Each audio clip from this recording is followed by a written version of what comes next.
Talk with any veteran trailer mechanic, and more than likely, they will be able to tell you about a tire inflation incident that they either had or witnessed.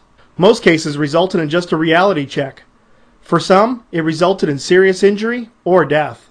The integrity of an inflated tire should never be taken for granted. These tires have been over thousands of miles of terrain, and structural damage causing weaknesses do occur. It is this reason that proper tire safety should always be observed. All employees that service truck or trailer tires and wheel assemblies must be trained according to this OSHA standard.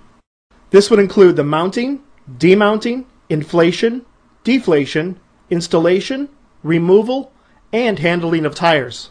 This video will cover the safety procedures necessary for tire inflation. As always, proper personal protective equipment should always be worn during this process. This would include proper eye and hearing protection. Tires that have been dismounted must always be inflated in an inflation safety cage. Inflation safety cages must be certified so that they meet OSHA standards. This can be verified by the labeling on the cage. This would also include the portable inflation safety cages found on our service vehicles. Tires should never be inflated on the floor or within 3 feet of any solid surface. Safety cages should be freestanding and a minimum of 3 feet away from any object. In addition, a safety cage should never be permanently mounted to the floor or near a wall.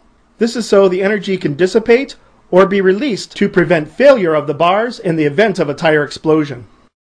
When using a safety cage, the operator and all persons should remain out of the trajectory area during inflation. Trajectory is any potential path or route that a rim or wheel component may travel during an explosive separation or the sudden release of pressurized air.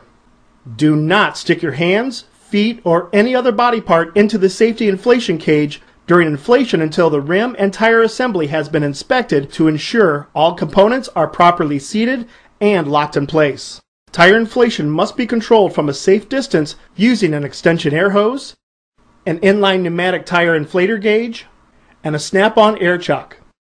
Tires must not be inflated more than inflation pressure indicated on the tire sidewall. Remember, a tire that is underinflated by 20% of its recommended pressure is considered a flat tire.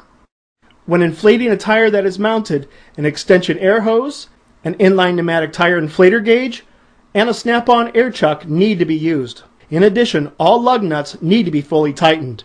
The operator and all persons must stay out of the trajectory when tires are being inflated. If a failure does happen to occur during a tire inflation, you will be able to tell your own story of how by following the proper safety procedures, a dangerous incident was prevented.